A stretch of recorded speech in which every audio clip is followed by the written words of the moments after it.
Voilà, cette vidéo est faite à l'arrache. J'ai voulu la faire parce que je pense que le sujet est grave, que vous le sentez, je le fais avec émotion.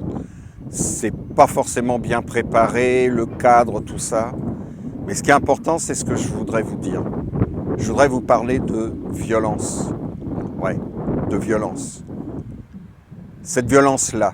Et puis aussi, cette violence-ci. Et puis on ne va pas oublier non plus cette autre violence. Cette violence dont je veux vous parler. Et tout ça, ça fait un tout. Ça fait un ensemble dont il nous faut réfléchir.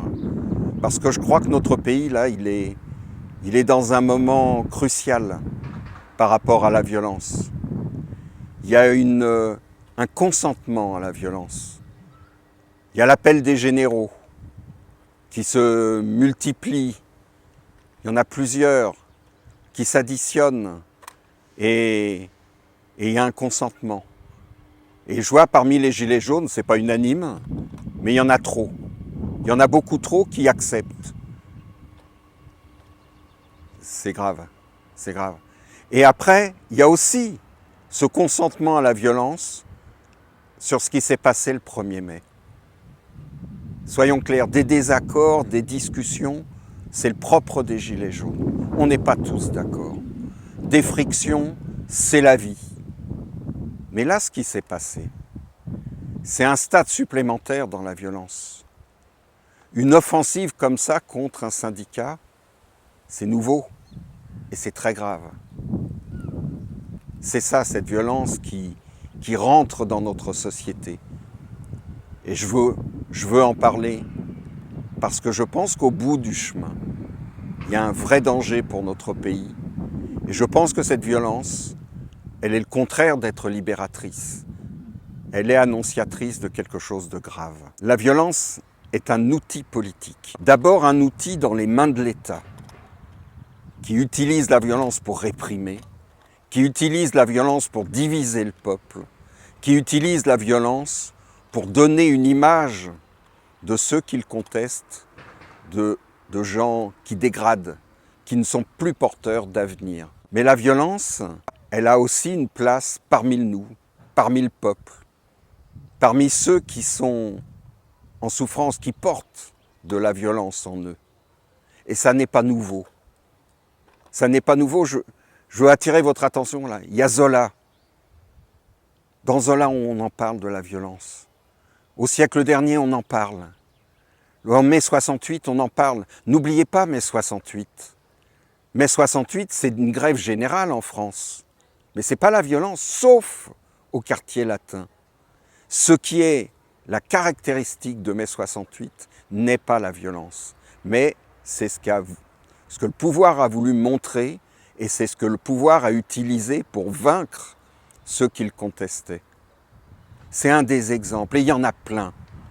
Et après mai 68, oui, tous les désespérés sont passés à l'acte avec des niveaux de violence immenses. On parle récemment des brigades rouges, il y en a eu en Allemagne, Rotthofen, et en France, il y a eu aussi enlèvement d'un grand patron de l'industrie.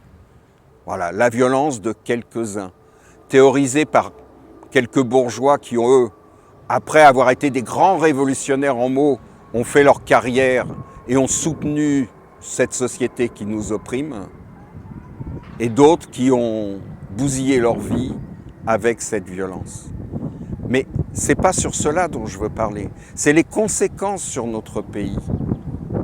Parce qu'aujourd'hui, ces violences viennent justifier le coup d'État, viennent l'appeler. Mais revenons sur qu'est-ce que la violence ? Parce que des violences dans notre société qui souffrent, il y en a plein. Il y en a plein. Il y en a certains, ils sont violents et ils vont trouver la justification dans une religion. Mais ils sont d'abord violents et puis ils justifient par leur religion. Il y en a d'autres, ils sont racistes, ils rejettent l'autre. Et ils vont le justifier par le pays, la France. Et il y en a d'autres, ils sont violents. Et ils vont le justifier, ah ouais, on fait la révolution. Ils vont le justifier politiquement. Mais au fond, ce qui les guide tous, c'est cette violence qu'ils ont au fond d'eux. Cette violence, elle est amenée par la société Mais cette violence qui est au fond d'eux a des conséquences politiques gigantesques. Et je vous demande d'y réfléchir. Voilà, certes j'ai les cheveux gris, mais j'ai aussi un savoir derrière mes cheveux gris. Et lorsque je parle de menaces de coup d'État, c'est pas par vieux radoteur rentré chez lui. Non, non, c'est ce que j'ai vu, c'est une expérience. Et je vous demande d'y réfléchir parce que le moment, je pense, est charnière pour notre pays. Peut-être pas que pour notre pays, mais je pense d'abord là où on peut agir. La violence est un poison. Prenons les manifestations. Pourquoi, depuis une dizaine d'années, devant les manifestations syndicales, un certain nombre de gens, et je dois dire de plus en plus nombreux, commettent des violences. Ils se prétendent révolutionnaires parce qu'ils ont cassé une vitrine de banque, d'assurance, quelques commerces au passage, quelques devantures d'immeubles aussi, j'en ai été témoin. Mais à la limite, s'ils veulent s'amuser à la guéguerre, pourquoi le font-ils devant nos manifestations? On est des dizaines de milliers à venir pacifiquement manifester. Et eux imposent les combats de rue devant, avec, de toute évidence, la complicité de la police. Alors quand je dis la police, ce n'est pas les policiers de base, des autorités de la police. Le maintien de l'ordre aujourd'hui est extrêmement politique. On l'a vu avec Benalla. On sait que Benalla était dans les centres de commandement de la police. Ce n'est pas la sécurité qui domine les décisions de la police, mais ce sont les décisions politiques. Comment esquinter l'image de ceux qui contestent? Réfléchissez bien à ça. Repensez à Benalla. Repensez à toutes ces manifestations où l'une après l'autre, il y a eu des violences de rue. J'ai plein de témoignages. Je ne veux pas étendre ce que je vous dis aujourd'hui. Je ne veux pas abuser du temps. Mais j'ai plein d'exemples où la collusion entre ceux qui vont casser et la police, j'ai plein d'exemples. Et là, on vient de franchir une étape nouvelle. Alors quand je dis on vient, je me souviens quand, il y a 2 ans, déjà, les syndicats ont été attaqués par des Black Blocs. C'était marginal, ça s'était terminé comme ça, avec des gaz de la police sur les dirigeants de la CGT. Cette fois-ci, ça a été plus loin, ça a été plus fort. Et je pense que la violence est sur une montée qui est terriblement dangereuse. Souvenez-vous d'une chose, ce qui caractérise le fascisme. Il y a une différence entre le nazisme et le fascisme. C'est le racisme qui fait la différence avec le nazisme. Mais le fascisme, c'est 2 choses. C'est la violence, l'extrême violence déjà, et la négation de toutes les organisations ouvrières traditionnelles. Il fallait que tout le monde soit en chemise noire. C'est ça le fascisme. Et cette violence qui nous est imposée, elle est porteuse de cette même dérive fasciste. Voilà, il y a danger de coup d'État d'un côté, il y a danger d'un pouvoir qui piétine les libertés, et il y a danger parmi nous de ceux qui peuvent être tentés par de la violence qui mène au fascisme. Voyez mon inquiétude et regardez les choses, regardez si j'exagère, regardez les faits. Et y compris dans les débats, je suis prêt à aller plus loin, je suis prêt à discuter. J'ai des exemples. Il y a des critiques envers la CGT. Je le comprends et j'en partage certaines. Oui, la CGT n'avait rien compris au mouvement Gilets jaunes au début. Alors pas tous, mais la majorité. Oui, c'est vrai, c'est un raté. C'est plus qu'un raté, ça devrait les interroger. Depuis, ils ont fait du chemin, ils ont rattrapé, ils se sont rapprochés. Mais aujourd'hui, ça fait 2 ans et demi qu'on lutte, et effectivement, on n'a pas gagné. Donc il y a du désespoir qui rentre dans les cœurs, et c'est normal. Et le rôle des organisations, comme la CGT, mais les autres syndicats également, c'est d'offrir une perspective de lutte. De dire on combat ensemble un même adversaire, je peux dire même ennemi. Voilà comment on va s'y prendre. Voilà comment ensemble on peut faire. Et le syndicat ne joue pas ce rôle-là. Oui, il rate.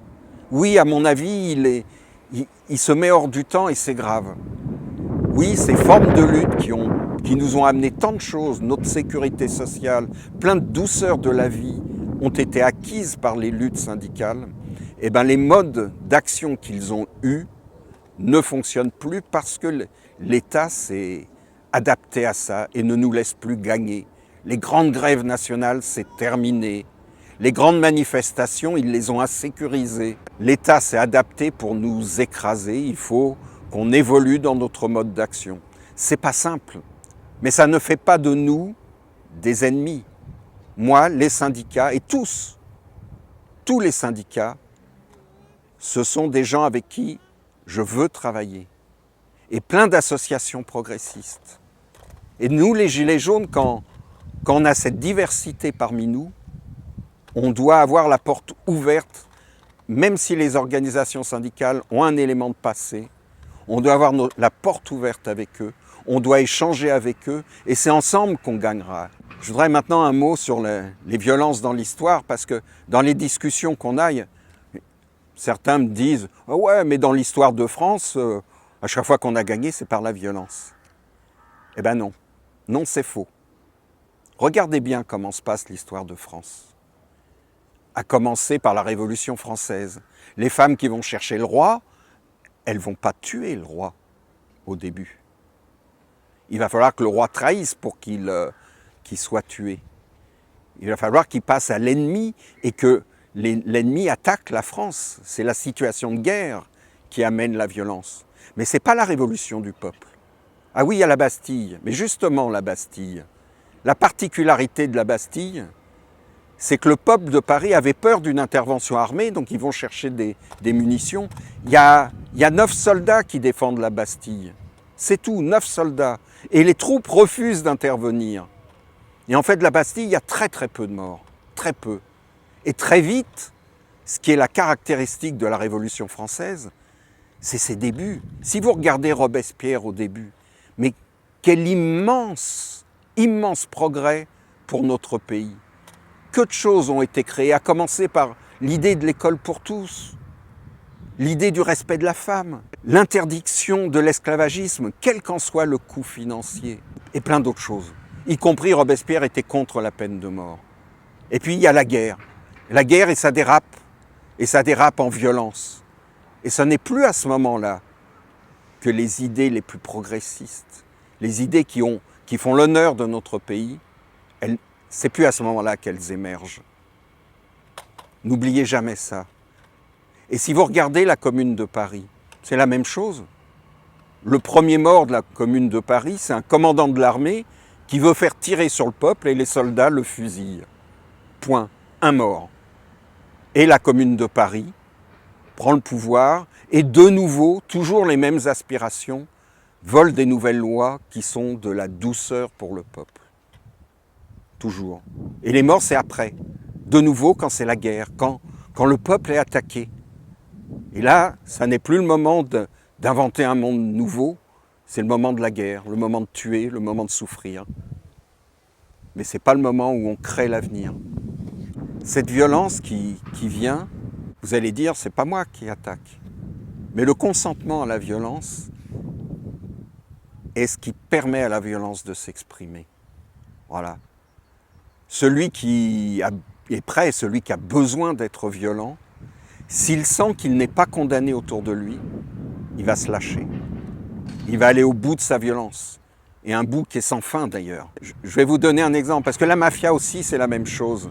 La mafia, elle arrive et dit, mais regardez, je prends les richesses pour les donner pour le peuple.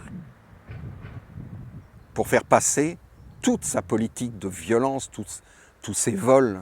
Mais elle obtient le soutien du peuple pour pouvoir continuer. Il n'y a pas que la peur, il y a aussi d'avoir le soutien. Et ce que je dis, prenez le général Della Chiesa, qui a été assassiné par la mafia. Lui, il le dit, le combat contre la mafia, ça ne commence pas par la police. Ça commence par convaincre les Italiens qu'il faut rejeter la mafia. Voilà. Et là, c'est pareil. Nos violents, nos futurs fascistes, si on leur dit non, on ne veut pas de vous, ils ne deviendront pas fascistes. Et peut-être que ils vont évoluer de façon très positive. ça sera nos amis. Mais si on laisse faire la pente actuelle, ils vont devenir des fascistes. Voilà. On est dans un moment historique lourd, grave. Avant, on parlait de conscience de classe, conscience politique pour ne pas céder, pour ne pas être raciste, pour ne pas accepter la prise du pouvoir par des gens violents, par des dictatures. Maintenant, il faut une conscience de peuple. Il faut que nous aussi, on ne cède pas au racisme, parce que je rappelle que l'appel des généraux est d'abord dirigé contre les quartiers, est d'abord dirigé contre les musulmans, et d'abord dirigé contre une partie du peuple de France. Pur racisme.